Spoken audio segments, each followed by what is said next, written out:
యెహోవాను వెతకగోరిన వాని కొరకు ప్రత్యక్ష గుడారము సూచింపబడింది.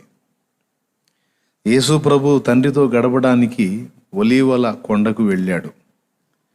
అట్లా దేవునితో మనం సమయం గడపడానికి ఒక ప్రత్యేకమైనటువంటి స్థలం అనుకూలంగా ఉంటే తప్పనిసరిగా మనం దాన్ని వినియోగించుకోవచ్చు.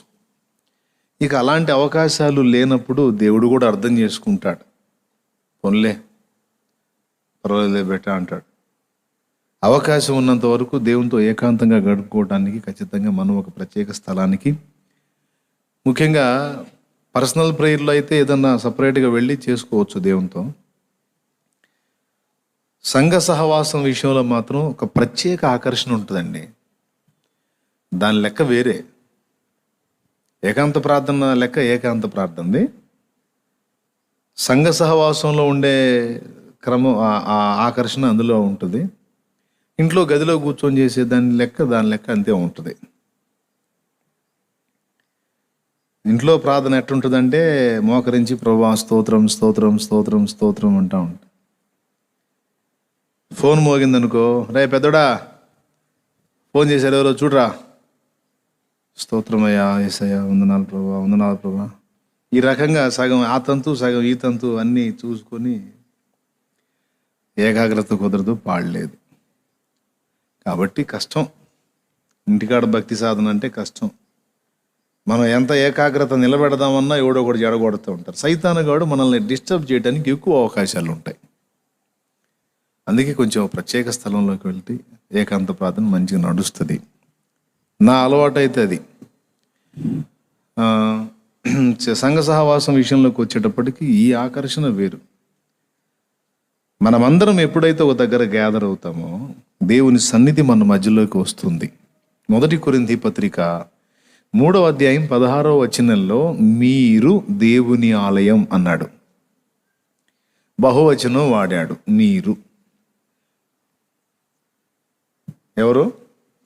మీరు దేవుని ఆలయమై ఉన్నారనియు దేవుని ఆత్మ మీలో నివసించుచున్నాడనియు మీరు ఎరుగరా అన్నాడు. Okay, right. జస్ట్ పేజీ తిప్పండి. 6:19. లైవ్లో ఎవరన్నా ఉన్నారా బాబు? ఉన్నారా? పాప వాళ్ళు ఏమన్నా బిజీగా ఉన్నారేమో. రైట్, జస్ట్ పేజీ తిప్పితే 6:19లో మీ దేహము, అక్కడ మళ్ళా సింగిల్ గా మాట్లాడుతున్నాడు. మీ దేహము దేవుని వల్ల మీకు అనుగ్రహింపబడి. ఫస్ట్ ఏం చెప్పాడంటే మీరు దేవుని ఆలయమై ఉన్నారు అంటే సంఘమంతా ఒక దగ్గర గ్యాదర్ అయినప్పుడు ఇక దేవాలయం ప్రత్యక్షం అవుతుంది. అక్కడ దేవుని సన్నిధి ఉంటుంది. ఇక వ్యక్తిగతంగా కూడా మీరు దేవాలయం అన్నాడు. మీ దేహము అని పాయింట్ అవుట్ చేశాడు స్పెషల్గా. సంఘము అనేది ఒక దేవాలయం, మన శరీరము కూడా ఒక దేవాలయమే. మీరు దేవుని ఆలయమై ఉన్నారని అన్న ఆ మాటకి మీ దేహము దేవుని వలన మీకు అనుగ్రహింపబడి మీలోనున్న పరిశుద్ధాత్మకు ఆలయమై ఉన్నదని మీరు ఎరుగరా? అద్దుగో, సంఘము అనే ఆలయం ఒకటి, దేహము అనే ఆలయం ఒకటి. దేవునికి స్తోత్రం. ఈ రెండు ఓకేనా? వీటి తర్వాత కుటుంబం అనేది కూడా ఒక దేవాలయమేనండి. కుటుంబము కూడి ప్రార్థన చేస్తే, కుటుంబం అంటే 4 ఉంటారు లేదా 5 ఉంటారు. అయినా ప్రతిరోజు ఆ 4-5 కూడుకొని ప్రార్థన చేస్తే ఆ 2, 3, 4, 5 ఎక్కడైతే కూర్చొని దేవుని నామంలో ఏకీభవించి ప్రార్థన చేస్తారో వారి మధ్య నేను ఉంటానని మత్తయిలో చెప్పాడు. మనకి ఓల్డ్ సాంగ్ నేను మస్తు సార్లు పాడినా, మొత్తం పాడలేదు కానీ ఒక పల్లవి పాడతా. తంబుర సితారనాదముతో క్రీస్తును వేడగరారండి, 2, 3 కూడిన చోట ఉంటానని నా స్వామియే. తంబుర సితారనాదముతో క్రీస్తును వేడగరారండి, 2, 3 కూడిన చోట ఉంటానని నా స్వామియే. తంబుర సితారనాదముతో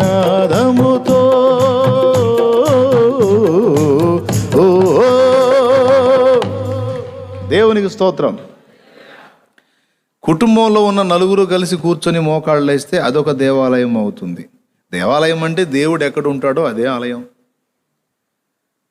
దేవుడు సర్వాంతర్యామి అని ఉంది కదా, మళ్ళీ దేవాలయం దేవుడు ఒక దగ్గరికి రావటం ఏందన్నా, దేవుడు అంతటా ఉన్నాడు అంటాడు. వాస్తవమే అది కూడా. దేవుడు లేని స్థలము లేదు అంటే దేవుని ఎరుక లేకుండా ఏ భాగము లేదు. అయినప్పటికీ సర్వాంతర్యమైన దేవుడు కొన్నిసార్లు అవసరాన్ని బట్టి ఆయన ఒక ప్రదేశానికి పరిమితమై ఉన్న అనుభవాలను కూడా బైబిల్ చెప్తుంది. అర్థమైందా? ఇప్పుడు మహిమగల సింహాసనం మీద తండ్రి కూర్చున్నాడు అన్నాడు. పరలోకంలో సింహాసనం మీద తండ్రి కూర్చున్నాడు అంటే భూలోకంలో ఉన్నాడనా లేడనే? అంటే అక్కడ ఒక స్పెషల్ దృశ్యరూపకమైనటువంటి సన్నివేశం కనపడుతుంది. తండ్రి అక్కడ ఉన్నాడు అంటే అంతటా ఆయన ఉన్నప్పటికీ ఒక ప్రత్యేకమైనటువంటి స్వరూప దర్శనం పర్టికులర్గా ఒక ప్లేస్లో చూపిస్తున్నాడు. అట్లాగే ఆయన సర్వాంతర్యమైనప్పటికీ మనం ప్రార్థన గదిలోకి వెళ్ళి మోకాళ్ళు వేస్తే మన వంటి ఒక సామాన్యులాగా వచ్చి మనతో కూర్చొని వ్యవహరిస్తాడు ఆయన. అర్థమైందా?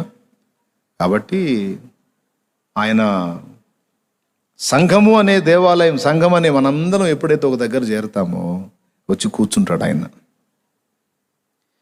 తర్వాత ఫ్యామిలీగా మనం ప్రొద్దుటే లేచి మోకాళ్ళు వేసి కుటుంబం అంతా కలిసి మోకరిస్తే వారి మధ్యలోకి వచ్చేస్తాడు ఆయన. రోజు దేవుని కృపను బట్టి నా ఫ్యామిలీ పొద్దున్నే లేచి మోకాళ్ళు వేస్తాం, అందరం కలిసి కుటుంబంతో మోకరిస్తాం. మోకరించి మేము రోజు దేవుని సన్నిధి అనుభవిస్తున్నాం. అక్కడ కూర్చొని ప్రార్థనలో ఫ్యామిలీ ప్రార్థన చేసుకొని వాక్యం ధ్యానం చేసుకుని ఒక గంట సేపు గడుపుదామని కూర్చుంటాం. అది 2 గంటలు అవుతుంది, 2.5 గంట అవుతుంది. ఎంత సమయం అయిందో తృప్తి తీరదు అక్కడి నుంచి లేవాలంటే. నిజం. మీరు చేస్తారా? పొద్దున్నే కుటుంబ ప్రార్థన చేస్తారా? చేసుకోరు కదా. చాలామంది యథార్థవంతులు ఉన్నారు, చేయరు. చేయవాకండి. అదే భక్తి అంటే. కుటుంబాల్లో ప్రార్థన వద్దు. జాగ్రత్త, రాబోతున్న దినాలు ఇబ్బందికర దినాలు. చిన్న పిల్లల దగ్గర నుండి ముసలాళ్ళ దాకా మోకాళ్ళు వేయటం నేర్చుకోండి, బతికిపోతారు. హలో, వినబడుతుందా బాబు? చిన్నపిల్లల దగ్గర నుంచి ముసలి వాళ్ళ దాకా మోకాళ్ళు వేయటం నేర్చుకోండి, బ్రతికిపోతారు. లేకపోతే చాలా చాలా విషయాలు ఉన్నాయి భవిష్యత్తులో. అందరికీ చెప్తున్నా హెచ్చరిక, జాగ్రత్త. ఫ్యామిలీ ప్రేయర్ అనేది ఖచ్చితంగా ఉండాలి. ఫ్యామిలీ ప్రేయర్ అనేది ఉంటే ఖచ్చితంగా ఇంట్లో దేవుని సన్నిధిని మనం అనుభవిస్తాం. రెండవది సంఘము దేవాలయం. మూడవది దేహమే దేవాలయం. 2-3 ఏకీభవించి భూమి మీద దేన్ని అడుగుతారో నేను దాన్ని ఇస్తానన్నాడు. తర్వాత మీరు ఏకమై దేన్ని బంధిస్తారో భూమి మీద నేను అక్కడ దాన్ని బంధిస్తాను, దేన్ని విప్పుతారో నేను దాన్ని విప్పుతాను అన్నాడు. ఈ 2 మాటలు కూడా మత్తయిలోనే ఉన్నాయి. 18:18లో ఏముందమ్మా? భూమి మీద మీరు వేటిని బంధింతురో అవి పరలోకమందున బంధింపబడును, భూమి మీద మీరు వేటిని విప్పుదురో అవి పరలోకమందున విప్పబడునని మీతో నిశ్చయముగా చెప్పుచున్నాను. మరియు మీలో 2 తాము వేడుకొని దేని గూర్చి అయినను భూమి మీద ఏకీభవించిన యెడల అది పరలోకమందున్న నా తండ్రి వలన వారికి దొరుకునని మీతో చెప్పుచున్నాను. దేవునికి స్తోత్రం కలుగును గాక. భూమి మీద మీరు వేడుకొను దేన్ని గూర్చి అయినా 2 ఏకీభవించిన యెడల. ఒక మాట గుర్తుపెట్టుకోవాలండి. ఇది ఏమని వచ్చాం మనం ఈరోజు? ఆల్ నైట్ ప్రేయర్ అని వచ్చాం, ప్రార్థన అని వచ్చాం. నేను చెప్తున్నా, మనకన్నిటికంటే కూడా ముఖ్యమైనది ప్రార్థనా జీవితం. వాక్యం ఒక రెక్క అయితే ప్రార్థన మరో రెక్క.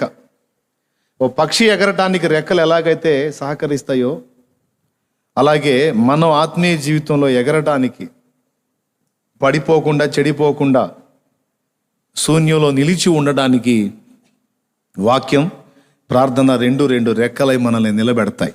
గుర్తుపెట్టుకోండి. ఇక వాక్య ధ్యాన విషయంలోకి వచ్చేటప్పటికి మనకు బైబిల్ చదవాలని అనిపిస్తే చక్కగా చదువుకుంటాం. ఏదైనా పుస్తకాలు చదివే అలవాటు ఉన్న వాళ్ళకి పుస్తకాలు చదువుకుంటారు. వాక్య ధ్యాన విషయంలో అంతగా శోధన ఉండదు, కొద్ది గొప్ప ఉంటుంది. కానీ ఎక్కువ శాతం శోధన ప్రార్థనా జీవితానికే వస్తుంది. ఎందుకంటే మన ప్రయాసం చూసి సాతాను పగలబడి నవ్వుతాడంట, మన జ్ఞానాన్ని చూసి వాడు ఎగతాళి చేస్తాడంట, మన ప్రార్థనకు మాత్రమే వాడు భయపడతాడట. ఎందుకంటే మనం ప్రయాసపడినా అది మనదే, మనం జ్ఞానం పొందుకున్నా అది మనదే. కానీ మనం మోకాళ్ళుని ప్రార్థన చేస్తే అది దేవునిది. ప్రయాసపడితే నువ్వే పడతావు, జ్ఞానం పొందితే అది నీ అందే కలిగి ఉంటావు, నువ్వే కలిగి ఉంటావు. కానీ మోకాళ్ళునేవు అనుకో, దేవుడు కదులుతాడు. మన వ్యక్తిగతంగా మనం వాడితో ఎంత పోరాటం చేసినా వాడు అంతగా లెక్క చేయడు మనల్ని. ఎందుకంటే వాని గురించి బైబిల్లో యేసయ్యే చెప్పాడు, వాడు బలవంతుడు అని. బలవంతుని మొదట బంధించితేనే కానీ, ఆ మాట కూడా అక్కడే ఉంటుంది, బలవంతుని మొదట బంధించితేనే కానీ వాని ఇల్లు దోచుకునుట సాధ్యము కాదు. మత్తయిలోనే చెప్తాడు ఆ మాట కూడా. అపవాదిని దొంగ అనియు, దోచుకునివాడనియు, అబద్ధీకుడనియు, అబద్ధమునకు జనకుడనియు, సాతాననియు, అపవాది అనియు, మోసగాడనియు రకరకాల పేర్లు పెట్టి వాటిలో ఒకటి వాడు బలవంతుడు అని కూడా ప్రభు మాట్లాడాడు. లోకాధికారి అని మాట్లాడాడు. మరణ బలము గలవాడు, మరణ బలము గలవాని అనగా అపవాదిని. హెబ్రీ పత్రిక 2:14 మనం చదివితే ఉంటుంది. మరణం యొక్క బలము గలవాడు, వాడు బలవంతుడు. కాబట్టి వాడితో మనం వ్యక్తిగతంగా పర్సనల్గా తలపడితే ఏడిసా పోవాయ్ అంటాడు, అంతే కదా. కండవు మెలిదిరిగిన కుస్తీ పైల్వాన్ ముందు ఒక చిన్న బుడ్డోడు వచ్చి ఏయ్ దా దమ్ముంటే చూసుకుందాం అంటే లెక్క చేస్తాడా వాడు? వాడు వేలుతో నెడతాడు పోరా అని. అట్లాగే సాతాను అనేవాడు మనల్ని అంతే చూస్తాడండి. కొంతమంది దెయ్యాలు ఎల్లగొడతారు, దెయ్యాలు ఎల్లగొట్టి వాళ్ళు ఏదో ఫీల్ అవుతారు, పో అనగానే వెళ్ళిపోయింది పవర్ మందే అని. నిజంగా అచ్చంగా మనం మాత్రమే నిలబడి దాన్ని గద్దించామనుకో,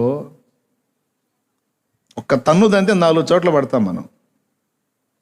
ఒక దయ్యం బలం తెలుసా మీకు? చూడండి, గెరాసేనీల దేశంలో లూకాసు వార్త 8:26లోను, మత్తయి సువార్త 8:28లోను ఒక దయ్యం యొక్క బలం రాశాడు. అందులో లూకా 8:26 చదివితే, ఇనుప గొలుసులతో వాడిని బంధిస్తే ఇనుప గొలుసులు కూడా తుత్తునియలు చేశాడు, పడేసి వెళ్ళాడంట. మార్కులో కూడా ఉంది ఇది, మార్కు 5లో. ఇనుప సంఖ్యలు సైతం వాడిని బంధించలేకపోయినాయి. ఏమండి, మామూలు మనిషికి ఇనుప సంఖ్యలు వేసి కూర్చోబెట్టండి, తెంచుకుంటాడేమో. అరే రక్తమాంసాల శరీరం ఇది ఎక్కడా, ఇనుమెక్కడా? కానీ గదరేనీయుల దేశంలో దురాత్మ పీడితుడైన వాడు గొలుసులతో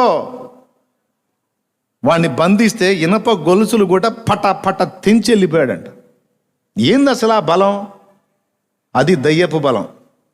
స్కేవా కొడుకులు దయ్యాన్ని వదిలిద్దాం, ఎప్పుడు చేద్దాం ప్రయోగం అని కలలు కానీ ఎదురు చూస్తే ఒక దయ్యం పట్టినోడు దొరికాడు.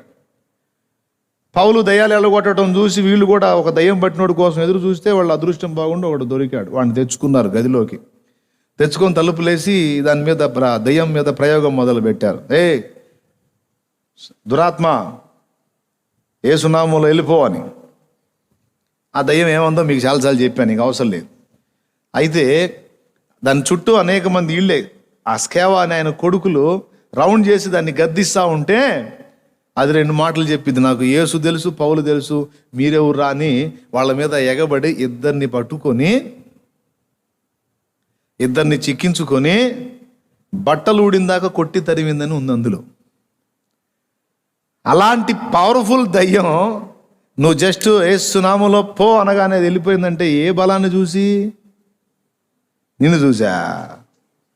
సరిగ్గా చేయి జాపి కొట్టిందనుకో గిర్రని తిరుగుతారు, రంగులాటం తిరిగినట్టు. కానీ అలాంటిది నువ్వు వ్రేలితో ఆజ్ఞాపిస్తే అది వెళ్ళిపోతుందంటే కారణం ఏంటో తెలుసా? నీవు వేలు చాపినప్పుడు నీ వేలులో ఆయన తన వేలు ఉంచాడు, అందువల్ల వెళ్ళిపోయింది అది.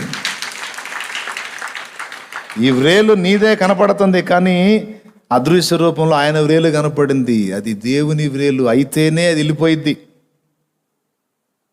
అర్థమైందా? ఎందుకు చెప్తున్నాను ఈ మాట? వాడు బలవంతుడు మనకంటే చాలా, వాడిని బంధించాలంటే మన బలం చాలదు. వాడు జ్ఞానవంతుడు మనకన్నా, వాని జ్ఞానానికి ఎదురు దెబ్బ కొట్టాలంటే మన జ్ఞానం చాలదు. వాడు యుక్తిపరుడు, ముదురు, వాడి ఎత్తుకు పై ఎత్తేసి వాడిని చిత్తు చేయాలంటే నీ తెలివితేటలు చాలవు. అందుకే ఆయన అడుగుతున్నాడు, నన్ను అడుగు. ఇక్కడే నువ్వు చేయాల్సిన తెలివైన పని ఏంటంటే నన్ను అడుగు, నేను నీకు సపోర్ట్గా నిలబడతా. అప్పుడు ఇక వాడి బలం, ఈ పని, ఈ తెలివి దావీదు చేశాడు. గొల్యాతు అంత పొడుగున్నాడు, ఎంత పొడుగున్నాడు, బలవంతుడని మిగిలిన వాళ్ళు అదురుపోతే, దావీదు గొల్యాతును చూసి, గొల్యాతుతో తన్ను పోల్చుకుంటే తను కూడా అంతే బలహీనుడే. వాడాడ దగ్గర 11-12 అడుగులు పొడుగున్నాడు. ఇతను ఎక్కడ కనీసం నికరంగా 6 కూడా లేడు. కాబట్టి అతని ఎదుట వాస్తవంగా గొలియాత్ బలవంతుడే. కానీ దేవుని వైపు చూచినప్పుడు గొలియాత్ చాలా చిన్నవాడుగా కనపడ్డాడు దావీదుకి. అసలు నా దేవునితో పోల్చుకుంటే వీడెంత అని ఒడిసెలు విసిరేటప్పుడు ఏమన్నాడు తెలుసా? యుద్ధము నాది కాదు, యెహోవా దాన్ని విసిరినప్పుడు వాడు శత్రువు కూలిపోవటం జరుగుతుంది. అక్కడ దేవుణ్ణి ఉపయోగించటం, దేవుణ్ణి ఆహ్వానించటం, దేవుణ్ణి ప్రేరేపించటం, దేవుని పిలవటం, ఇది ప్రార్థన. దేవునికి స్తోత్రం కలుగును గాక. మనము పోరాడుతున్నది అందుకే చెప్తాను, ప్రార్థన విషయాల్లో కొన్ని కీలకమైన విషయాలు చెప్తాను, మీకు జాగ్రత్తగా మనసులోకి తీసుకోండి. మొట్టమొదటిది, దేవునికి ఒకడు ప్రార్థన చేయాలి అంటే ప్రార్థన చేయటం ద్వారా ఖచ్చితంగా ఈ కార్యాన్ని నేను సాధించగలుగుతాను అనే విశ్వాసం ముందు అవసరం, నమ్మకం ఉండాలి. ఆ నమ్మకం ఉన్నోడే ప్రతి సంగతిని గురించి వెళ్ళి మోకాళ్ళు వేయటానికి ఇష్టపడతాడు. అర్థమైందా? నమ్మకం లేనోడు సమస్యను వేరే విధంగా డీల్ చేసుకోవడానికి ఆలోచిస్తాడు. అవునా? లేదు, మోకాళ్ళుని నేను ప్రార్థన చేయటం ద్వారా పరిష్కారాన్ని దేవుని నుండి పొందగలుగుతాను అనే నమ్మకం ఉన్నాడు సమస్యకు సమాధానం ఎక్కడెత్తుతాడు? మోకాళ్ళుని దేవుని పాదాల దగ్గర. దేవుని పాదాల దగ్గర ప్రార్థనలో వెతికి నష్టపోయిన వాళ్ళు ఎవరైనా ఉన్నారా? సమస్య లేదు అందులో. వెతకకుండా నిర్లక్ష్యం చేసి పోగొట్టుకున్న వాళ్ళు చాలామంది ఉన్నారు. అవునా? దేవుని దగ్గర కనిపెట్టుకొని మొర్ర పెట్టేటువంటి వ్యక్తులు నష్టపోయిన చరిత్రలు లేదు, పైగా వాళ్ళు అనేకులకు దీవెనకరంగా మారారు. అవునా? ఇప్పుడు ఫస్ట్ ప్రార్థనా జీవితాన్ని మనం కలిగి ఉండటానికి మెయిన్ ఆయుధం ఏంటంటే నమ్మకం, విశ్వాసం. నేను మోకాళ్ళుని ప్రార్థన చేయటం ద్వారా దేవుడు నాకు సమాధానం ఇస్తాడు, సందేహం లేదు అని దృఢంగా నమ్మినవాడు మోకాళ్ళు వేయటానికి ఎక్కువ ఆసక్తి చూపుతాడు. బైబిల్ గ్రంథంలో కూడా మార్కు సువార్త 11లో అదే చెప్పాడు. మీరు ప్రార్థనలో అడుగు వాటి నెలను పొంది ఉన్నామని నమ్మిన ఎడల అవి మీకు అనుగ్రహించబడును అన్నాడు. ఓకే, నువ్వు ప్రార్థనలో అడిగినవన్నీ పొంది ఉన్నానని నువ్వు నమ్మిన ఎడల అవి నీకు అనుగ్రహించబడును అన్నాడు. ఈ వాక్యాన్ని అక్షరార్థంగా అలానే తీసుకుంటే మళ్ళీ కొంచెం తేడా పడిద్ది. అక్కడ కొంచెం చిన్న సమాచారం ఇంకొకటి చెప్పాలి. ఏంటంటే, మీరు అడుగు వాటి నెలను పొంది ఉన్నామని నమ్మిన ఎడల అంటే ఈ చేసే ప్రార్థనలో కొన్ని పిచ్చి ప్రార్థనలు ఉంటాయి. ఏం పిచ్చి ప్రార్థనలు అంటే, మన ఇంటికి మనమే నిప్పు పెట్టుకునే ప్రార్థనలు కొన్ని ఉంటాయి. మన మెడకు మనమే తాడేసుకునే ప్రార్థనలు కొన్ని ఉంటాయి. అర్థమైందా? ఇప్పుడు ఈ అబ్బాయి ఉన్నాడు, ఎవరో ఒక తల్లిని చూసి ఇష్టపడ్డాడు. ప్రభా, ఆమె నాకు భార్య కావాలి ప్రభా, స్తోత్రం ప్రభా, నేను నమ్ముతున్నా ప్రభా, ఆ మెడలో నేను తాళి కడుతున్నట్టు ఆ మెడలో దండేస్తున్నా, నేను నమ్ముతున్నా ప్రభా, విశ్వాసం ఉంచుతున్నా ప్రభా, స్తోత్రం, ప్రార్థన చేస్తాడు. పెళ్లి చేసుకున్నాక మనోడు తాళి కడతాడు, మనోడి మెడకు ఉరితాడేసిద్ది అన్న సంగతి దేవుడికి తెలుసు, ఇతనికి తెలియదు. అర్థమైందా? సరే, ఆడ మనిషి ఏం వేసిద్దిలే అనుకుంటే పురుషుండే తీసుకుందాం. అమ్మాయి మోకాళ్ళుని, ప్రభువా నేను నిన్నేమీ అడగలేదు, అతన్నే అడిగాను ప్రభువా, ఇవ్వు నాయన అని ఈమె ప్రార్థన చేసింది అనుకో, ఆడేందో ఏమకు తెలియదు, దేవుడికి తెలుసు. ఆయన అంటాడు, వద్దు బేట అల్లాడిపోతావు అంటాడు. లేదు ప్రభు ఆయనే కావాలి నాయన, ఎంత మంచోడో అంటే, లేదమ్మా వాడు మేకవన్నే పులి నీ దినం చేస్తాడు, వద్దమ్మా అంటాడు ఆయన. అంటే ఇది మన మెడకు మనమే తాడేసుకునే ప్రార్థనలు కొన్ని. అంటే ఏంటి, నాకు ఇష్టమైంది, నేను ఏది అడిగినా అడిగింది పొంది ఉన్నానని నమ్మితే అది నాకు లభించాలి అంతే. నువ్వు నీ గ్రంథంలో ఎందుకు రాశావు? నమ్మితే అయిపోయింది అన్నావుగా, ఎందుకు రాశావు? అయిపోవాల్సిందే అంతే, యేసు నామంలో, కాకపోతే మర్యాద ఉండదు. అప్పుడు ఆయన అంటాడు, నువ్వు ఆ ఒక్క వచనమే కాదు ఇంకొకటి కూడా చదవాలంటాడు. ఏంటయ్యా అంటే, 1 యోహాను పత్రిక 5వ అధ్యాయం 14వ వచనం కూడా చదవాలి నువ్వు అంటాడు. చదువు. ఆయనను బట్టి మనకు కలిగిన ధైర్యం ఏదనగా, అబ్బా, ఆయనను బట్టి మనకు ఒక ధైర్యం కలిగిందంట. ఆయన చిత్తానుసారముగా మనం ఏది అడిగినను, అదుగదుగదుగదుగో, ఆయన చిత్తానుసారముగా మనం ఏది అడిగినను ఆయన మన మనవి ఆలకించుననిదియే. అది ప్రార్థనలో అడుగు వాటిని పొంది ఉన్నామని నమ్మమన్నాడు. అయితే ఏది చేస్తావు ప్రార్థన? ఏది చేస్తావు? కొంతమంది ఇంకో టైప్ ప్రార్థన చేస్తారు. ఏం ప్రార్థన తెలుసా? ప్రభా ఎక్కడెక్కడ వాళ్ళంతా బాగుపడుతున్నారు ప్రభా, మా వ్యాపారం నష్టపోతుంది ప్రభా. అర్థమైందా? అంటే దీని అర్థం ఏంది? అందరూ పచ్చకున్నారు, మేమేమో అంటే, ఇప్పుడు రివర్స్లో ఆలోచించండి మీరు. మేము, వాళ్ళు నీ చిత్తం తండ్రి వింటాడా? వినడో? అది ఆయన చిత్తం. అందరూ బాగుండాలి అందులో అని అక్కడ ఆటో మీద చూసా. దేవునికి స్తోత్రం, హల్లెలూయా. వీడియో ఒకటి భలే మాట రాశాడు అనుకున్నాను నేను, సూపర్ మాట. అందరూ బాగుండాలి అందులో. అట్లాగే సర్వే జన సుఖినో భవంతు. పోనీ ప్రభా, నేను కష్టాలు పడిన ప్రజలు బాగుంటే నాకు అంతే చాలు అనే మనసు ఉంటే, అబ్బా ఇంకా మెచ్చుకుంటాడు యేసయ్య, నీది నా బుద్ధిరా అంటాడు. నేను ఎట్లున్నా పర్వాలేదు ప్రభా, ఇతరులు క్షేమంగా ఉందని నాకు అంతే చాలు తండ్రి, నీకు వందనాలు, అది నా మనసు నాయన అంటాడు దేవుడు. కాబట్టి ఏది నమ్మినా జరిగిద్దని కాదు, ఆ నమ్మే దానిలో దేవుడి చిత్తమా కాదనే పాయింట్ కూడా ఒకటి ఉంది. అర్థమైందా? ఇప్పుడు వాస్తవంగా కాలినడకం తిరిగేవాడికి ఫస్ట్ ఏం కావాలి? ప్రభా ఒక బెంజ్ కారు దయచేయండి ఆయన అన్న రేంజ్లో అడుగుతాయి కొంతమంది కోరికలు, అట్లా ఉంటాయి. అర్థమైందా? అసలు స్థలమే లేనటువంటి వ్యక్తికి ముందేం కావాలి? అవునా? వేరే రకంగా అడిగితే అది హాస్యాస్పదం అవుతుంది. అంటే డైరెక్ట్గా ఇలా ఎవరు అడుగుతారులేనా, మరీ నువ్వు ఓవరగానే. సైకిల్ కూడా దిక్కులేనివాడు బెంచ్ కారు అడుగుతాడా? వాడికి అసలు సైకిల్ దొక్కడం రాని వాడికి బెంచ్ కారు ఎట్లా అడుగుతాడు? మరీ నువ్వు అసలు అని అంటారేమో మీరు. సైకిల్ దొక్కడం కూడా అవకాశం లేని వాడికి, సైకిల్ కూడా లేని వాడికి బెంచ్ కారు అడుగుతాడని నేను చెప్పట్లా, ఎగ్జాంపుల్గా చెప్తున్నా. అంటే కొంతమంది దేవుణ్ణి అడిగే ఈ టైపులో ఉంటాయి, మరీ అతిగా. కాబట్టి అది ఒప్పుకోడు. ఏది ఆయన చిత్తమో, ఏది ఆయన చిత్తమో కాదో ఫస్ట్ మనం ఎరిగి ఉండాలి. ఎరిగి ఉండాలంటే అదే అర్థం కావట్లేదన్నా. ఎందుకు అర్థమైంది? అర్థం కావాలంటే ఇది చదవాలి. ఏది యుక్తమైన ప్రార్థనో, ఏది అడగాలో ఏది అడగకూడదో నీకు అర్థం కావాలంటే ఇది చదవాలి. ఇది చదివితే ఇందులో ఆయన చిత్తమంతా చెప్పబడి ఉంది దాదాపు. కాబట్టి ఇది చదివిన వానికి దైవ చిత్తానికి వ్యతిరేకమైన ప్రార్థన ఏదో, దైవ చిత్తానుసారమైన ప్రార్థన ఏదో తెలిసిపోతుంది. విచిత్రం చెప్పనా? నూతన నిబంధనలో పౌలు కానీ, పేతురు కానీ, యోహాను కానీ, యాకోబు కానీ, ఏ భక్తులైనా వాళ్లకు శరీర సంబంధమైన అవసరాల కోసం ఏమైనా ప్రార్థనలు చేశారో ఒక్కసారి నాకు చూపించండి. వాళ్ళ వస్త్రాల కోసం కానీ, ఆహారం కోసం కానీ, ఇంకొక దాని కోసం కానీ, ఇంకొక సమస్య కోసం కానీ ఎక్కడన్నా ప్రార్థన చేసినట్టు కనపడిద్దేమో చూపించండి. వాళ్ళ ప్రార్థనలు, పౌలు గారి ప్రార్థనలు మనం గమనిస్తే అసలు ఏందో ఆ ప్రార్థనలో విచిత్రంగా ఉంటాయి.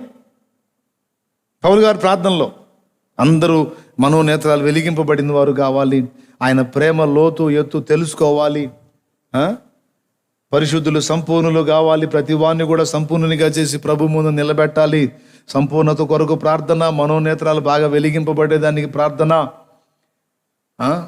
అంతటా అందరూ మారు మనసు పొందాలని దాని కొరకు ప్రార్థన, రాజుల కొరకు ప్రార్థన, మనుషులందరి కొరకు ప్రార్థన, అధికారుల కొరకు ప్రార్థన, విజ్ఞాపన, యాచన, కృతజ్ఞతాస్తుతులు.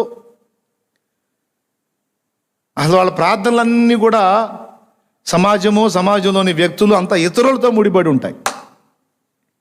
దైవ సంకల్పం, ఆయన సంకల్పం యొక్క నెరవేర్పు వాటి చుట్టూ ఉంటాయి. అవునా? వాళ్ళ పర్సనల్ వాళ్ళు అంతగా అడిగినట్టు మనకు కనపడదు. మీకేమన్నా కనపడితే ఏదన్నా నాకు కూడా చెప్పగలరు. అవునా? కానీ మనం మోకాళ్ళు వేస్తే రివర్స్. వాళ్ళేమో వేరే సంగతులను గురించి విజ్ఞాపన చేసి దైవ చిత్తం, దైవ సంకల్పం నెరవేర్చడం కోసం ప్రార్థన చేసి, అవునా, ఎక్కువ శాతం అంతా ఇతరుల మీద, దేవుని చిత్తం మీద, దేవుని సంకల్పాలు నెరవేర్చడం మీద, మనుషుల మనోనేత్రాలు వెలిగించబడే మీద, ఆత్మ రక్షణ మీద, భూరాజుల మార్పు మీద అంతా వాళ్ళ మైండ్ అంతా అడ్డు పెడితే మనమేమో అవన్నీ పక్కన పెట్టి ముందు నా సంగతి ఏంది, నాకు అది, నాకు ఇది, నాకు ఆ సమస్య, నాకు ఈ సమస్య, మరి నా సంగతి ఏంది? అవునా?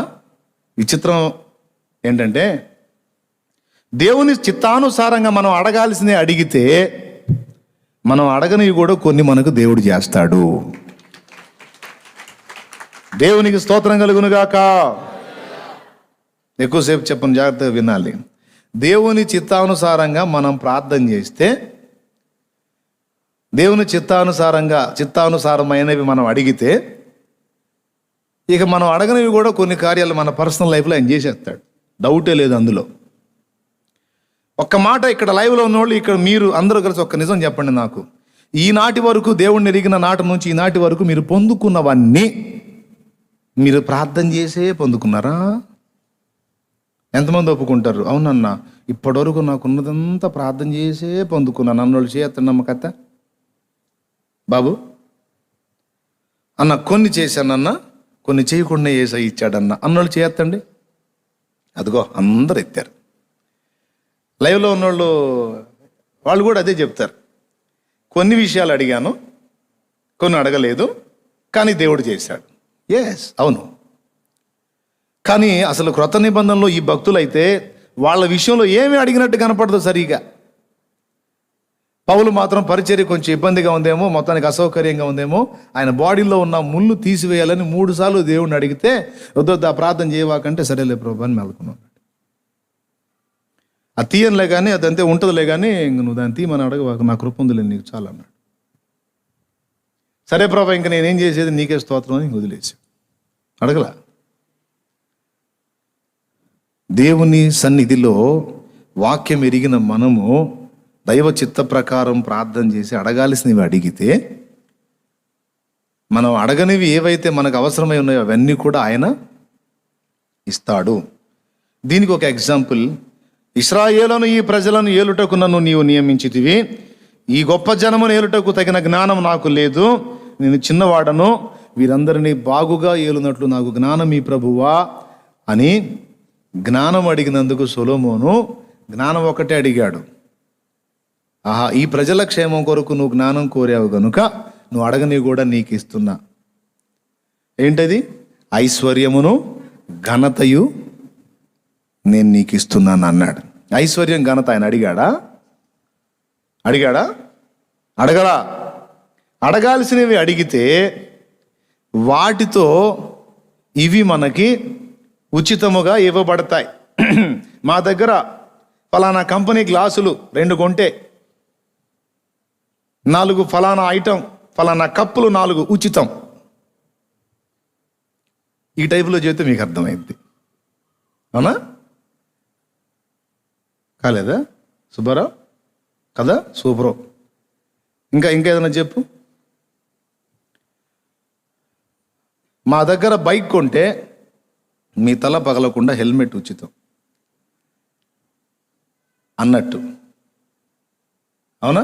వాళ్ళే ముందు జాగ్రత్తగా మనకి భద్రత కవచాలు ఇస్తారు అన్నట్టు. అట్లాగా ఏది ముఖ్యమైందో దాన్ని మనం కానీ గురి చూడగలిగితే, దాన్ని మనం పట్టుకోగలిగితే, దాని కొరకు విజ్ఞాపన చేయగలిగితే, దాంతో లింక్ అయి మనకు కావాల్సినన్నీ ఉంటాయి. మనం దేవుని చిత్తానుసారమైంది సాధించగలిగితే దాంతోపాటు మనకు కావాల్సిన ఐటమ్ కూడా దాంతోనే దొరుకుతుంది. ఇది రహస్యం. దేవునికి స్తోత్రం కలుగును గాక. ఇక నువ్వు నీ సంగతుల గురించి అడుగు, అడక్కపో. నువ్వు అడగాల్సినవి అడిగితే దాంతోపాటు అన్నీ అంతే.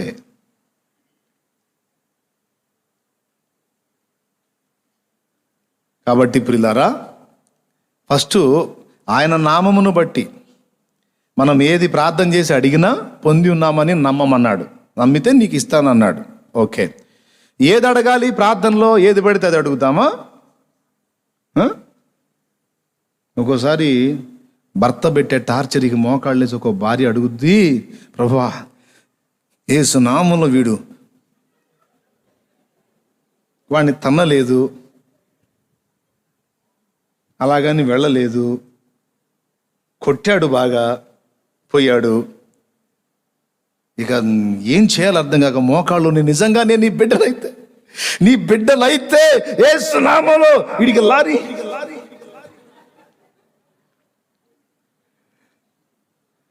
మరి ఏం శాపాలు పెడతాడు? దేవునికి స్తోత్రం కలుగును గాక. హల్లెలూయా. మరేం చేద్దాం, ఊరగొడుతున్నాడు వాడు, తిరిగి కొట్టలేదు, ఎవరికి చెప్పుకోలేదు, అందుకని చూసుకో. అట్లాగా కొన్నిసార్లు కొన్ని విరుద్ధమైన ప్రార్థనలు కూడా మనం చేస్తాం. ప్రభువా సహనపు శక్తి నాకు ఇవ్వు, అతన్ని విరగొట్టమని నేను అడగను కానీ, అతన్ని చంపేయమని నేను అనను కానీ, అతన్ని ఏలుబడి చేస్తున్న పాపాన్ని చంపేయి ప్రభువా, అతను కఠినపరచబడిన తన గుండెను విరగొట్టు ప్రభువా, నీకు స్తోత్రమని జ్ఞానయుక్తమైన ప్రార్థన చేయగలిగిద్ది వాక్యం ఎరిగిన మనిషి. కాబట్టి వాక్యము ఎరిగినట్లయితే దాన్ని బట్టి మనం ఏది ప్రార్థించాలో అందులో మనకి ఉంది పాఠం. ఓకేనా? ఆయనను బట్టి మనకు కలిగిన ధైర్యము ఏంటంటే, మనం చేసే ప్రార్థన ప్రభు చిత్తమో కాదో ఒక్కటి మన క్లారిటీ ఉంటే, ఇది ఆయన చిత్తమే అనేది నీకు స్పష్టమైతే నువ్వు అడిగింది ఖచ్చితంగా జరిగింది, డౌట్ లేదు అనే నిశ్చయత నీలో ఉండాలి, నాలో ఉండాలి, అంతే, సందేహం లేదు. ఇప్పుడు అది న్యాయమేగా. అతన్ని సావుగొట్టు ప్రభా, వద్దు ప్రభా, దుర్మార్గుడు ఎంబడా వాడి నోట్లో మామూలుగా చావకూడదు ప్రభా, కుళ్ళి చావాలి. కొంతమంది పగ తీరేటట్టు ప్రార్థన చేస్తుంటారు.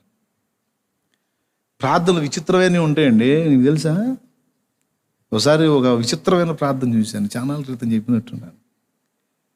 ఒక చోట చిన్న ప్రేయర్ టవర్ జరుగుతుంటే వాళ్ళంతా కట్టన అవతల ప్రార్థన చేస్తున్నారు, వేరే ప్రదేశంలోనే.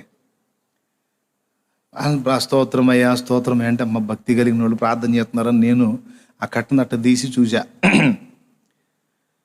వాళ్ళలో ముగ్గురేమో ఒక పక్షం, ఒక ఆమెమో ఒక పక్షం. ఇంటికాడ గొడవైంది. ఎవరికి? ఏమకి? వాళ్ళకి. కానీ వాళ్ళ నలుగురు ప్రార్థన చేయాల, వాళ్ళ తీర్మానం, వాళ్ళ నిబంధన అది. ఇంటికాడేమో క్లాష్ అయింది. అయినా సరే వీళ్ళు ముగ్గురు వచ్చారు. ఎవరు వచ్చిందా రాపోయినా మనం వెళ్దాం అమ్మాయి అనుకొని వీళ్ళు వచ్చారు. ఆ మాట ఆమె కూడా ఉంది, ఎవరేమనుకుంటే నాకెందుకు, నేను కూడా పోతా అని బైబిల్ తీసుకొని ఆమె కూడా వచ్చింది. మొత్తం నలుగురు కూర్చున్నారు, మోకాళ్ళు వేశారు, ప్రార్థన చేయటం మొదలు పెట్టారు. ఏమో వంతు వచ్చింది. ఫస్ట్ ఏమో మోకాళ్ళు అంటుంది, నేను అప్పుడే కట్టం తీసా. స్తోత్రం ప్రభువా, స్తోత్రం అయ్యా, స్తోత్రము తండ్రి, నన్ను ఏడిపిస్తున్నారు ప్రభువా, నా ఉసురు వాళ్ళకి తగలదా నాయన, నీకు స్తోత్రం అయ్యా, నన్ను ఏడిపించిన వాళ్ళు ఎవ్వరూ బాగుపడలేదు ప్రభువా, నీకు స్తోత్రం అయ్యా అని ఇంటికాడ తిట్టాలనుకున్నవన్నీ కూడా ఇందులో మాట్లాడుతుంది. అయితే వాళ్ళు ఎట్ట ఏకీభవిస్తున్నారో తెలుసా? ప్రభువా నన్ను ఏడిపించిన వాళ్ళు ఎవ్వరూ బాగుపడలేదు ప్రభువా అంటే, మమ్మల్ని కూడా ప్రభువా, మమ్మల్ని ఏడిపించిన వాడు ఎవ్వరూ బాగుపడలేదు, వీళ్ళు ఏకీభవిస్తుంది. నా ఉసురు ప్రభా, వాళ్ళకి నా ఉసురు, మా ఉసురు కూడా ప్రభా, మా ఉసురు కూడా. నన్ను తిండి తిననీయట్లేదు ప్రభా, నన్ను ఏడిపిస్తున్నారు ప్రభా, మమ్మల్ని కూడా ఏది ఇచ్చుకొని తింటున్నారు ప్రభా. నేను ఒంటరి దాన్ని ప్రభా, నాకెవరు లేరు ప్రభా, మాకు మాత్రం ఎవరున్నారు నన్ను, మాకు ఎవరు లేరు ప్రభా, నీకే స్తోత్రం. ఇక ఆమె ఏదంటే వీళ్ళు దానికి ఆపోజిట్లో వాళ్ళు చెప్పుకుంటున్నారు అన్నమాట. అరే ఇదేం ప్రార్థన రా, నేను చాలాసేపు ఇక అదే అస్సలు నవ్వలేక నేను పక్కకు వచ్చి గందరగోళం అయిపోయా. నేను టోటల్గా అయిపోయిన తర్వాత నాకు అర్థమైంది ఏంటంటే ఆ మనిషికి ఈ ముగ్గురికి ఇంటికాడ గొడవ అయింది. ఆ గొడవ నీళ్ళు మోకాళ్ళు వేసి ఒకళ్ళు ఉసురు ఒకళ్ళకి తగిలేటట్టు అట్ట కూడా ఉంటుంది అన్న అంటే, నేను చూశాను బాబా, నేను చూశాను ఆ కళ్ళారా. విచిత్రమైన ప్రార్థనలు. కాబట్టి అట్లా ఉంటాయి. ఇట్లాగా కాదు దేవుని చిత్తం. చేసే ప్రార్థన దేవునితో నేను మాట్లాడుతున్నాను, ఆయన సముఖంలో ఉన్నాను, పెద్ద ఆయన వచ్చి కూర్చున్నాడు, నేను చాలా జాగ్రత్తగా మాట్లాడాలి, చాలా హద్దుల్లో మాట్లాడాలని భయం కలిగి ఏవి మన వ్యక్తిగతం ఎంత నలిగినది పక్కన పెట్టేసేయాలి. ప్రభువా నీ చిత్తం. భర్త కాళ్ళు తిరగాలి, చేతులు తిరగాలి, వాడు బావాలి, అది కాదు. ఏది దేవుని చిత్తం అంటే, దేవా అతన్ని చంపమని నేను అడగను, కానీ అతనిలో ఏలుబడి చేస్తున్న పాపమును చంపే ప్రభువా, అది దేవుని చిత్తం. అయిపోయింది. ఆయన చిత్తానుసారంగా నువ్వేది అడిగినా నీ మనవి ఆయన వింటాడు. హల్లెలూయా. అతన్ని ప్రేరేపిస్తున్న దురాత్మలను యేసు నామములో వెళ్ళగొట్టు ప్రభువా. కఠిన పాషాణంలాగా మారిపోయిన హృదయాన్ని యేసు నామములో విరగొట్టు. విరిగి నలిగిన హృదయము అతనికి వచ్చేటట్టు చేయి ప్రభువా. నువ్వు అడుగు, ఇది దేవుని చిత్తానుసారమైన ప్రార్థన. ఆమేన్ అంటాడు ఆయన. మనం చేసే ప్రార్థనలో ప్రభువు చిత్తము ఉంది అనే గ్రహింపు మనకుంటే నెరవేర్పు ఖచ్చితం. ఏదో ఒక జవాబు నీకు వచ్చి తీరిద్దంతే. దేవునికి మహిమ కలుగునుగాక. ఏ విషయాన్ని కూర్చైనా నువ్వు ప్రార్థించేటప్పుడు ఈ ప్రాముఖ్యమైన సంగతులు గుర్తుపెట్టుకొని ప్రార్థించాలి. ఓకేనా? మోకాళ్ళు ఊనిన కాడ నుంచి ఎప్పుడు కూడా దేవుడు ఎలాగైతే ఇతరులను గురించి ఆలోచిస్తాడు, ఇతరుల క్షేమాన్ని కోరుకుంటాడు, యేసయ్య ఎప్పుడైనా తన స్వీయత కొరకు ప్రార్థించాడా? తన కొరకు ప్రార్థించాడా? యోహాను సువార్త 17లో ఒక్క చోట మాత్రం ప్రార్థిస్తాడు. ఇక మిగిలిన స్థలాలన్నిటా కూడా ఇతరుల కోసమే ఆయన ప్రార్థన చేసినట్టు ఉంటుంది. మనం గ్రహించాల్సింది అది. ఇన్నువలె నీ పొరుగువానిని ప్రేమించన్న ప్రభు మాటని గ్రహించుకొని ఎప్పుడు కూడా మన ప్రార్థన ప్రభువు చిత్తము సంకల్పం భూమి మీద నెరవేర్చబడినట్లు, సాతాను యొక్క అంధకార క్రియలన్నీ అడ్డగించబడినట్లు, భూమి మీద మనుషులందరూ అంతటా అందరూ మారు మనసు పొంది ప్రభు వైపు త్రిప్పబడినట్లు, ప్రభు వైపు త్రిప్పబడిన వారు రక్షణానుభవంలోనికి వచ్చున్నట్లు, రక్షణానుభవంలోకి వచ్చిన వారు పరిశుద్ధాత్మతో నింపబడినట్లు, ఆత్మతో నింపబడి ఇతరులకు సువార్త ప్రకటించి ఆత్మలను రక్షించున్నట్లు, సంపూర్ణ సిద్ధి వారు పొందునట్లు, సత్యబోధలో వారు స్థిరపరచబడినట్లు, అపోస్తలులకు ఒక్కసారి అప్పగింపబడిన బోధ ప్రజలందరూ గుర్తుపట్టున్నట్లు, అందరూ కూడా వాస్తవమై ఏంటో తెలుసుకొని ప్రజలు అజ్ఞానాంధకారమైన గుడ్డి భక్తిని వదిలిపెట్టి సత్యదేవుడవైన నిన్ను తెలియనట్లు, నిన్ను తెలుసుకొనున్నట్లు అందరి మనోనేత్రాలు వెలిగించయ్యా. వారి నేత్రాలు వెలిగింపబడినట్లు, ప్రపంచాన్ని ఏలుబడి చేస్తున్న శాపము నుండి ప్రజలు విడుదల పొందినట్లు, నరహంతకులుగా, దొంగలుగా, లోబులుగా, అపవిత్రులుగా, కాముకులుగా, త్రాగుబోతులుగా, దూషకులుగా, నపుంసకులుగా, పురుష సంయోగులుగా, శపితమైన ఆరాధనలు చేసేవాళ్ళుగా, అభిచార కర్మకాండలు అంటే మాంత్రిక విద్యలు చేసేవారుగా అనేక మంది నశించిపోతున్న పరిస్థితుల్లో ఉన్నారు దేవా. వారి వలన కూడా అనేకులు నశించిపోతున్నారు. వీరే కాదు, వీరి వల్ల కూడా అనేకులు నశించిపోతున్నారు దేవా. వారి సంగతి ఏమిటి? నా కోసం నేను అడగట్లా, నా ఇల్లు, నా సంసారం, నా పిల్లలు, నా కుటుంబం కోసం అడగట్లా. వాళ్ళ సంగతి ఏంటి? నువ్వు జోక్యం చేసుకోపోతే నేను రక్షింపబడతానా? మరి నువ్వు జోక్యం చేసుకుంటేనేగా నేను రక్షింపబడిందయ్యా. మరి వాళ్ళ సంగతి ఏంటయ్యా? వాళ్ళ సంగతి ఏంటి? వాళ్ళని దర్శించవా? వాళ్ళతో మాట్లాడవా? వాళ్ళు నిన్ను గురించి ఆలోచించే పరిస్థితులు కల్పించవా? వాళ్ళ కళ్ళు తెరవా? లక్షల సంఖ్యలో నశించిపోతున్నారయ్యా. తెలియదు వాళ్ళకి ఎటుపోతున్నారో. అగ్ని ఆరని, పురుగు చావని ఘోరమైన ఆ గుండంలో పడితే ఎంత వేదన ఉంటుందో వాళ్ళకి తెలియదు ప్రభువా. నా కళ్ళ ముందు ఎంతమంది నశించాలయ్యా? నా వల్ల కాదు ప్రభువా. నువ్వు దర్శించు, నువ్వు దర్శించయ్యా. నువ్వు దేవుని గడప దగ్గర కూర్చోవటం అదే కారణమై ఉండాలి. నీ కన్నీళ్ళు దానికి ఉండాలి. మా నీ కడుపును పుట్టిన కన్నబిడ్డ నీ కళ్ళ ముందే చూస్తా అమాయకంగా, నీకు తెలుసు అది ఒక పెద్ద గొయ్య అని, అందులో పడితే చచ్చిపోతారని. కానీ నీ కడుపును పుట్టిన నీ కన్నబిడ్డ అమాయకంగా దాని వైపే వెళ్తూ ఉంటే, దూరంగా చూస్తూ నువ్వు వాడిని పిలిచినా వినకుండా వెళ్ళిపోతూ ఉంటే నీ గుండె ఎంత వేదన పడిద్ది. అంటే అందులో పడితే చచ్చిపోతాడు, నీ కళ్ళ ముందే వెళ్తున్నాడు. అసలు ఏమనిపించింది నీకు ఒకసారి ఊహించు. దేవుని వేదన అదే. నశించిపోతున్న ఆత్మల విషయంలో వాళ్ళని నీ సొంత వారుగా నువ్వు గుర్తించినప్పుడు మాత్రమే నువ్వు రొమ్ము కొట్టుకొని ఏడవగలుగుతావు. వాళ్ళ కోసం గుండెలు బాదుకొని రోధించగలుగుతావు. వాళ్ళ కోసం, వాళ్ళ పరిస్థితిని నువ్వు నీ సొంత వారితో అంచనా వేయగలిగితే. కానీ వేయగలమా? వేయగలిగినప్పుడు నువ్వు దేవుని చిత్తానుసారమైన ప్రార్థన చేసినట్లు అవుతుంది. దేవునికి స్తోత్రం కలుగును గాక. హల్లెలూయా. ఇంకో మాట ఏమన్నాడు? మీరు అడుగు ఏ దానిని గూర్చైనా భూమి మీద ఇద్దరు ఏకీభవించిన ఎడల. వ్యక్తిగతంగా చేసే విషయాల్లో ఆయన చిత్తానుసారంగా మనం ప్రార్థన చేస్తే వింటాడు. వింటున్నారా? తర్వాత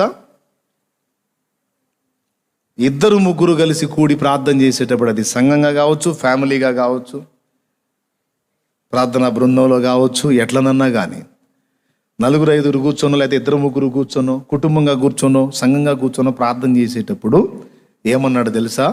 తాము అడుగు దాని విషయంలో ఏకీభవించిన ఎడలా అన్నాడు. దానికి ఏంటంటే సమాధానం, ఇద్దరు ఒక అంశాన్ని గురించి ఏకీభవించే అంశమై ఉండాలి మనం ప్రార్థనలో అడిగేది. ఉదాహరణకి ఇప్పుడు నలుగురం కలిసి ప్రార్థన చేయడానికి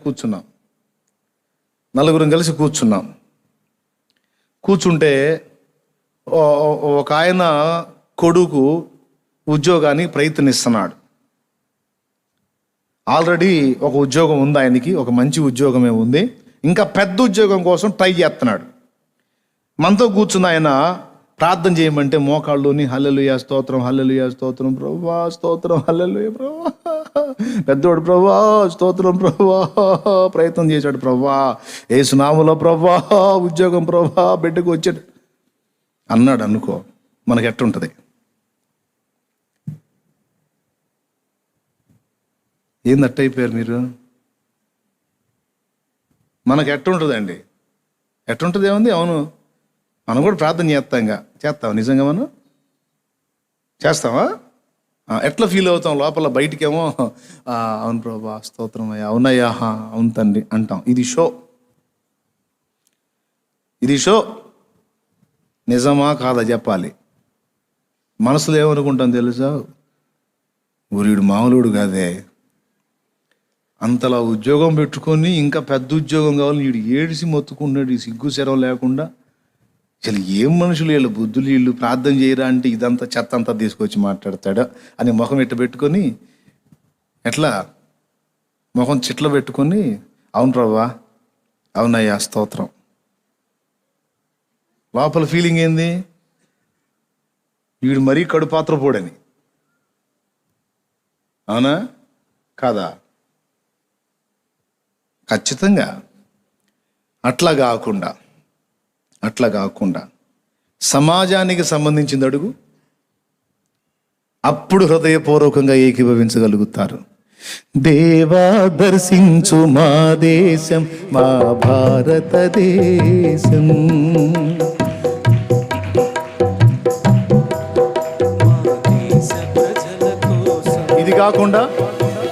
ఇది కాకుండా నలుగురిలో కూర్చొని దేవా దర్శించు మా ఇల్లు అని మనం ఎత్తుకున్నాం అనుకో, వాళ్ళ ఇల్లు అంటే చూడయ్యా, ఇక మేము కూర్చున్నాము, ఇక ఈ భజన కోసమే కూర్చున్నాం, ఎవడు మోకరించి అడిగింది వాళ్ళ గోలే కానీ అసలు ఏందో, అవునా అనిపించింది కదా. ఓపెన్ హార్ట్ మాట్లాడుకుంటున్నాం, చెప్పండి, షో చేయవాకండి, చెప్పండి, మీరు చెప్పండి, మీరు అనిపించిందా లేదా.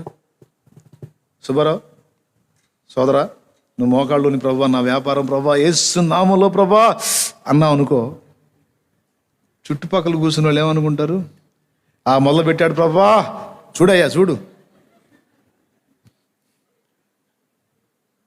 అవునా కదా, అంతేగా, అవునా, అది అట్లా కాదు. ప్రతి ఉదయం నీ గడప యొద్దని కాచుకొని కూర్చున్నాము, ప్రజలందరినీ రక్షించమని నిన్నే వేడుకున్నాము. ప్రేమ కలిగిన సుదైవమా నీవే మాకు శరణం, ప్రేమ కలిగిన యేసు దైవమా నీవే మాకు శరణం. పాపుల కోసం చింది ఉన్నని రక్తమే ఒక మాట భయం. ఒక మాట, నేను మిమ్మల్ని పాడమన్నానా, మరేంది ఎగబడుతున్నారు ఏంది అంటే ఆగలా. అదే నా పర్సనల్గా పాడుకుంటే, నా వ్యక్తిగతంగా ఏదన్నా పాడుకుంటే పాడుకో మాకే అంటే, ఈ పాట కాదు, ఇందులో ప్రార్థన ఉంది. ఈ ప్రార్థన మీకు వినబడేసరికి మీ ఆత్మ పులకించి, ఆహా ఇది అందరికీ మేలు కలిగించేదని ఎగబడుతున్నారు మీరు, అవునా. అదే పర్సనల్గా నేను నా గురించో మా వాళ్ళ గురించి అడిగితే, అయ్యా కొంతమంది లేదు, వాళ్ళ గురించి కూడా కాదు, వాళ్ళ గురించి అయిపోయి, వాళ్ళ కుటుంబంలో వ్యక్తుల గురించి అయిపోయి, వాళ్ళ భార్య తమ్ముడు బామ్మర్ది, ఇవన్నీ తీసుకొచ్చి ప్రార్థనలో పెట్టి చేస్తూ ఉంటే ఒక్కొక్కళ్ళు నాకు మామూలుగా మండదు. ఆడెవడో కూడా మనకు తెలియదు. ఈ మనిషి భారంగా శోకండాలు పెట్టి ఏడి చేస్తూ ఉంటాడు. ఈ తెలియనివాడికి ఏమనిపించింది, వాడెవడో ఈడెవడో ఏందో ఈ ప్రార్థన ఏందో అని విరక్తి పుట్టి, అవునయ్యా స్తోత్రం ప్రభా, ఈడని కళ్ళు తెరిచి మళ్ళీ ఇస్లాములు హల్లెలూయా హల్లెలూయా. ఎలాంటివన్నీ నీ వ్యక్తిగతంగా చేసుకో. సామూహికంగా మనం కూర్చున్నప్పుడు ఇద్దరు ఏకీభవించే ప్రార్థన ఉండాలి, అవునా. ఏముండాలి, ఏ విజ్ఞాపన చేస్తే ఇద్దరు మనస్ఫూర్తిగా ఏకీభవిస్తారో అది చూస్తాడు దేవుడు. వాయిస్తో కాదు, లోపల తిట్టుకుంటా వాయిస్తో ఏకీభవించింది మనకు తెలుసు, మనకు కూడా అర్థమైంది, ఏసైకి ఇంకా బాగా అర్థమైంది, అవునా కాదా. దేవునికి స్తోత్రం కలుగును కాక. పంట వేశారు, మామూలుగా పండుతుంది, వేసిన ప్రతిసారి కూడా ఎంతో కొంత వస్తుంది, మళ్ళీ మోకాళ్ళలోని ప్రభా మీరు వేసా ప్రభా, బాగా వచ్చేటట్టు చేయి ప్రభా అంటుంటే, పక్కన కూర్చున్నాడు ఎట్టనిపించింది, ఏ ప్రభా బాగా చేయి ప్రభా స్తోత్రం, ఇంకా బ్యాంకులో వేసుకుంటుంది నాయన, ఇంకా బ్యాంకులో వేసుకుంటాడు ప్రభా, పైసా కూడా మళ్ళీ దేవుడికి ఖర్చు పెట్టదు, పనికి మళ్ళింది, యేసు రక్తం వేసే హల్లెలూయా, అవును ప్రభా, అవునయ్యా బిడ్డయ్యా. లోపలేమో సరే పొందినోడు ఏమన్నా దేవుని కొరకు చేస్తారని ఆశిస్తారు, చేసే మనసు ఉండి చేసినట్టు చూశారు అనుకో, వీళ్ళు కూడా గట్టిగా అవును ప్రభా బిడ్డ పోయినసారి చాలా చేశాడు ఆయన నీకోసం, ఈసారి ఇంకా డబుల్ అని వీళ్ళు ఎగబడి చేస్తారు లోపల బయట. అట్లా కాకుండా సంవత్సరం అన్ని పొందుకుంటా కూడా దేవుని కొరకు ఏమీ చేయని మనిషి మోకాళ్ళుని ప్రార్థన చేద్దాం రండి అని తన కోసం తను చేసుకుంటుంది అనుకో, ఈ పక్కన ఉన్నాడు లేదు బాగా దీవించయ్యా, పైసా కూడా పిల్లికి కూడా బిచ్చం పెట్టదు కానీ మా తల్లి బాగా దీవించని మనసులో అనుకుంటా, అవును ప్రభా అవును తండ్రి. మరీ ఎక్కువగా చేసింది అనుకో, వీళ్ళు కళ్ళు తెరిచి మళ్ళీ మొఖాలు చూసుకుని అవునయ్యా, నిజం చెప్పండి అవునా కాదు, ఎట్లాంటి తగలేదా మీకు ఎప్పుడు? ఓపెన్ హార్ట్ తగలేదా? చిరాకు పుట్టదో? అదే దాతృత్వం కలిగిన మనిషి అడిగితే అసలు అడగటం కాదు, ప్రభువా బిడ్డకి ఇవ్వు నాయనా అని మనం ఎగబడతాం. ఇది ఖచ్చితంగా గుర్తుపెట్టుకోండి. ఎప్పుడైనా సమూహంలో ఉన్నప్పుడు పర్సనల్స్ని లైన్లోకి తీసుకురావద్దు. అది ముఖ్యమైనది అయి ఉంటే, నీ ఇంట్లో ఒక వ్యక్తి రోగి అయి ఉన్నారు, ఇబ్బందికరంగా ఉన్నారు, సమస్యలో ఉన్నారు, వాళ్ళని రిక్వెస్ట్ చేయి, అమ్మా నా ఇంట్లో ఇలా సమస్య ఉంది, కొంచెం ప్రార్థన చేయండి అని అడుగు. తప్పకుండా తల్లి అని వాళ్ళు మనస్ఫూర్తిగా ఏకీభవించారు అనుకో, అవుట్. అవుట్ అంటే పోతాడని కాదు, స్వస్థత పొందుతాడు. దేవునికి స్తోత్రం కలుగును గాక. హల్లెలూయా. మీలో ఎవడైనాను రోగి అయిన ఎడల అతడేమి చేయవలెను? సంఘపు పెద్దలను పిలిపింపవలెను, వారు నూనె రాసి ప్రభువు నామమున. ఎందుకంటే అది వాళ్ళ పర్సనల్ కాదు, ఎదురోడి సమస్య. మొత్తం ఏకీభవించి ఆ బిడ్డ కోసం చేస్తారు కనుక స్వస్థత వచ్చింది. ఏకీభవించి చేసేటట్టు నువ్వు ఏం అడుగుతావో నీ ఇష్టం. ఒకవేళ ఇప్పటిదాకా ఈ తప్పులు జరిగితే సరి చేసుకోండి. అందరిలో కూర్చొని మోకాళ్ళలోని కొంతమంది ప్రార్థన చేయమంటే వాళ్ళ కోసం వాళ్ళు ఏడ్చుకుంటుంటారు. నీవు ఏకాంత ప్రార్థన అనేది నేను ఎందుకు చెప్పేది? ఏడ్చుకో, తగలబడి, నీకోసం ఎంత మొత్తుకుంటావు మొత్తుకో. కానీ సమూహంలో కూర్చున్నప్పుడు మాత్రం ఏమేం చేస్తారో, ఎడిపోతారో. కాబట్టి ఏ విజ్ఞాపనైనా ఇద్దరు కలిసి ఏకీభవించున్నట్లుగా ప్రతి ప్రార్థన సమూహంలో కూర్చున్నప్పుడు ఉండేటట్టు జాగ్రత్తలు తీసుకోవాలి. దేవునికి స్తోత్రం. హల్లెలూయా. ఏమంటారు? మరి ఇప్పుడు మనం సమూహంగా ఉన్నాము, మరి ఇప్పుడు మీకోసం అడుగుతారా? లేకపోతే మా సోదరుల పాపములన్నీ మేమే నీ కడ ఒప్పగను, శాపము నుండి మా ఈ జనులు దేవా విడుదల పొందగను. మా సోదరుల పాపములన్నీ మేమే నీ కడ ఒప్పగను, శాపము నుండి మా ఈ జనులు దేవా విడుదల పొందగను. నీతి సూర్యుడా నీదు వెలుగును భారతదేశము చూడగను. నీతి సూర్యుడా నీదు వెలుగును భారతదేశం చూడగను. నీదు జ్ఞానము నీతి మార్గము పొందగను. నీదు జ్ఞానము నీతి మార్గము ప్రజలంతా పొందగను. దేవా దర్శించుము, దేవా దీవించుము, దేవా దర్శించు మా దేశం, మా భారతదేశం. విజ్ఞాపనలు చేశాము మా దేశ ప్రజల కోసం, దేశ ప్రజల కోసం, ప్రియమైన ప్రజల కోసం, దేశ ప్రజల కోసం, ప్రియమైన ప్రజల కోసం. దేవా దర్శించు మా దేశం, మా భారతదేశం. విజ్ఞాపనలు చేశాము మా దేశ ప్రజల కోసం. ఈ పాటను అబ్జర్వ్ చేయండి. 3 చరణాలు కూడా ఇతరులకు చెందినవి ఉంటాయి. నిన్ను నమ్మిన దీనులందరినీ సత్యమందు స్థిరపరచగను, సత్ప్రవర్తన కలిగిన వారై మంచి సాక్ష్యమును పొందగను. తర్వాత ఏంది? దేశమంతటా నీదు వార్తను నిండు మనసుతో చాటగను, క్రీస్తు తత్వమే మార్గదర్శమని. ఇంకొక మార్గదర్శనం లేదు. ప్రజలందరికీ తెలుపగను, దేవా దర్శించు. అట్లా ఓకేనా? కాబట్టి మన ప్రార్థన ఎటుండాలి? దేవుని చిత్తానుసారంగా ఇతరులు కూడా ఏకీభవించే విధంగా ఉండాలి. వ్యక్తిగతంగా చేసుకున్నా కూడా సరే, ఏదో నీ పర్సనల్ నువ్వు అడిగితే అడుగు, నేను కాదనను. కానీ దేవుడు ఆమోదించే ప్రార్థనలు చేయడానికి నీకు అభ్యాసం బైబిలే. దేవునికి మహిమ.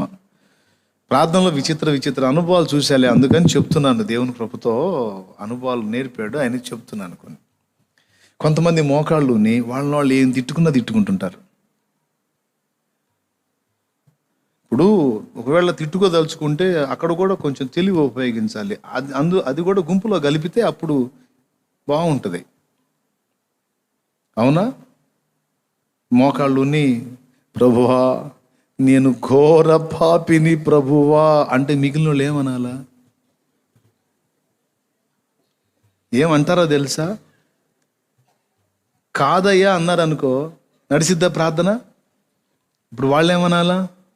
ప్రభువా నేను ఘోర పాపిని ప్రభు అంటే అవునయ్యా. కొత్తగా వినేవాడు అవునా?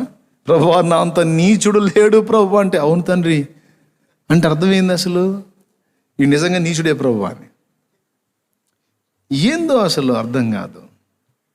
ప్రభువా నేను కుక్క కంటే హీనుండిందని అంటే అవును ప్రభువా. అట్లా కాదు. ఒకవేళ అలా ఒప్పుకోవాలన్నా అందరికి కలపాలా, అప్పుడు ఏకీభవిస్తారు.